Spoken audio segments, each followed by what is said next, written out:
Selamat pagi Bang Rusdi. Saya Triwayuni dari tim kurikulum muatan lokal budaya dan wisata Bintan. Dalam hal ini saya mohon izin sedikit mewawancarai Bang Rusdi. Kami ingin lebih tahu lebih banyak lagi tentang apa itu sorghum, bagaimana manfaat itu sorghum, bagaimana pengelolaannya. Mungkin pertanyaan pertama yang ingin saya sampaikan itu apa itu sorghum? Baik, terima kasih sudah hadir.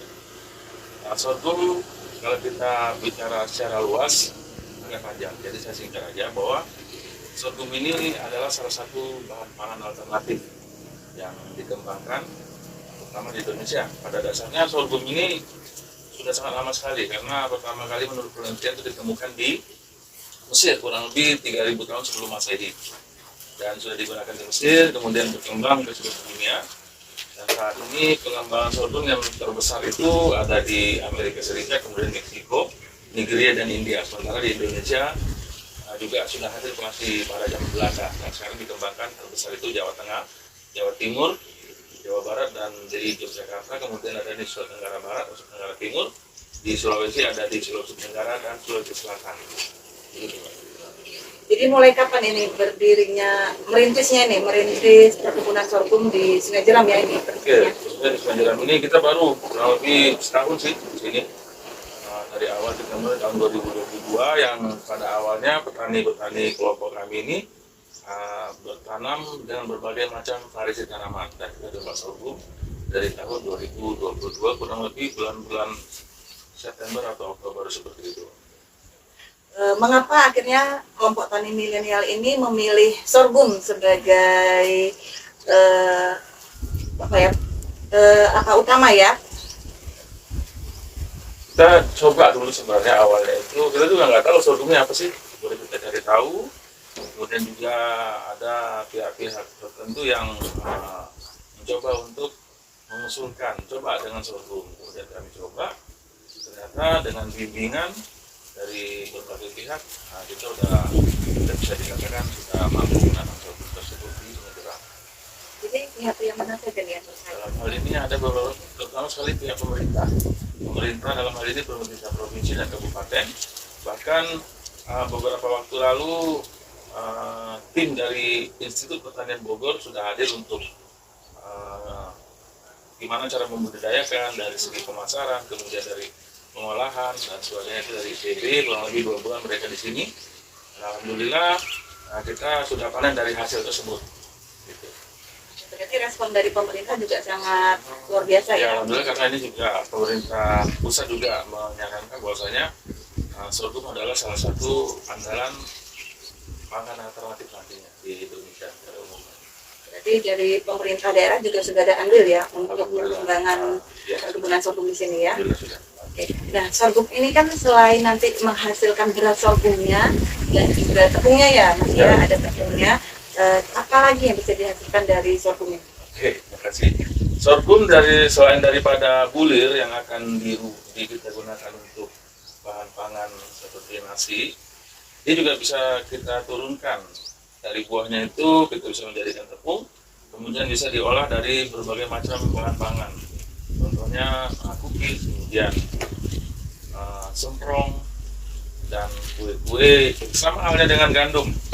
Apabila kita bisa menggunakan gandum, maka dari sorghumnya juga bisa disesuaikan dengan turun-turun dari gandum tersebut. Kemudian selain daripada buah, batang juga kita bisa gunakan untuk membuat gula, kemudian juga daunnya bisa untuk teh.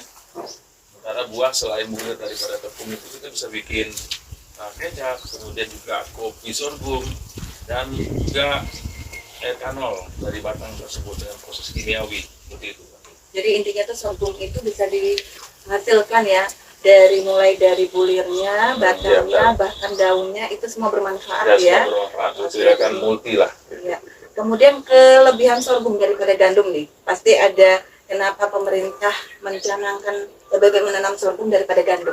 Apa itu kelebihannya? Oke, nah itu menurut daripada IPB kemarin bahwasanya kita ketergantungan sorghum secara nasional sangat tinggi impornya. Gitu. Kita datangkan dari negara luar dengan semakin hari semakin mahal. Kemudian tepung gandum juga sangat dimanfaatkan untuk produk-produk di dalam negeri. Maka karena sorghum ini bisa dimanfaatkan sebagai pengganti gandum, maka pemerintah saat ini mencanangkan itu malah tidak besar-besaran seperti itu. Jadi akhirnya kita bisa mengurangi beban untuk impor itu. Kita juga bisa gunakan bahan-bahan lokal yang kita bisa produksi sendiri. Ya, kalau dari kandungan gizi, pastinya juga apakah lebih bagus sorghum daripada gandum? Secara spesifik memang lebih bagus sorghum, karena juga sorghum itu kan non gluten, kemudian tidak mengandung gula, jadi sangat baik sekali selain daripada untuk konsumsi juga untuk kesehatan. Karena menurut referensi yang pernah saya baca itu artikel itu sorghum ini mengandung serat yang sangat tinggi ya, jadi memang berarti untuk anak-anak yang kurang gizi, terutama disabilitas sudah bagus. Benar. Oke.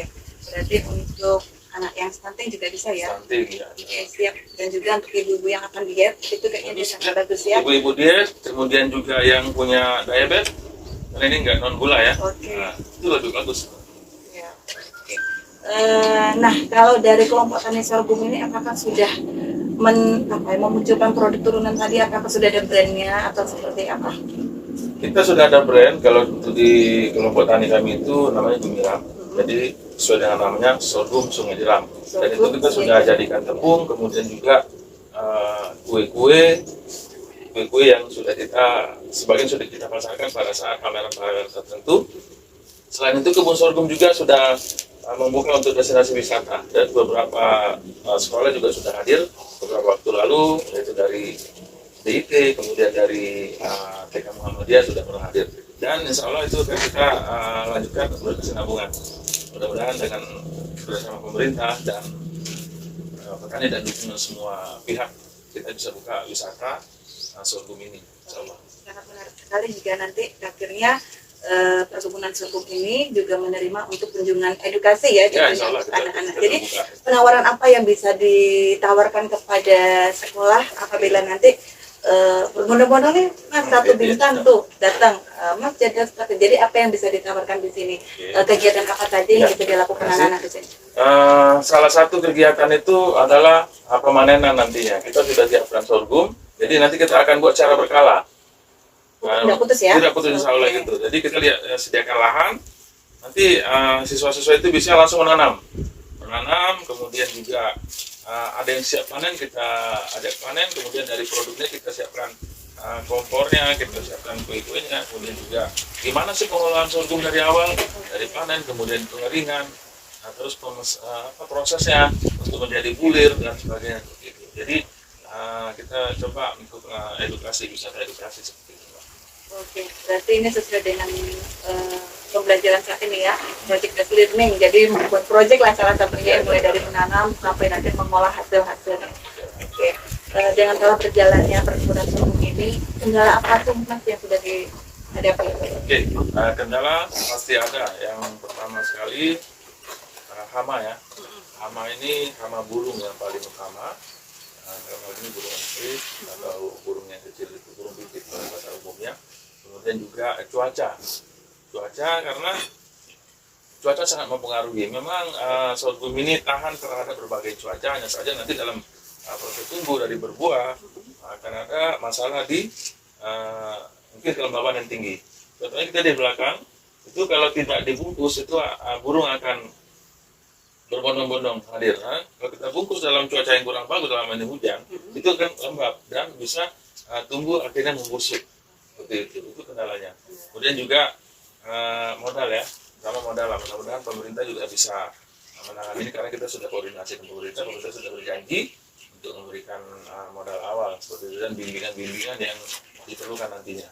Gitu. Oke. Jadi harapan kedepannya dengan perkebunan sorghum ini seperti apa? Harapan utamanya mudah-mudahan kelompok kami ini terus menanam. Kemudian juga kita juga terus mengajak kelompok-kelompok lain atau masyarakat pada umumnya, ayo sebenarnya. Mungkin saat ini belum dilirik karena belum tahu hasil seperti apa. Nah, itu pekerjaan semua pihak dalam hal ini, petani, pemerintah juga yang harus support. Kemudian kami juga terbuka dengan pihak-pihak swasta yang akan bergabung untuk budidaya sorghum di Bintan, khususnya di Kepulauan Riau lah, untuk membantu pemerintah untuk ketahanan pangan secara nasional. Oke, terima kasih Bang Rusdi, informasinya sangat membantu kami. Semoga kelompok tani milenial kreatif semakin sukses, semakin jaya, dan harapan kita ya semoga pemerintah senantiasa memperhatikan kita di sini sehingga apa yang diharapkan itu dapat tercapai. Itu saja, terima kasih, mohon maaf Bang Rusdi telah meminta waktunya. Salam untuk semuanya, kami dari Triwahyuni dan Bang Rusdi mengucapkan undur diri, mohon maaf. Wassalamualaikum warahmatullahi wabarakatuh.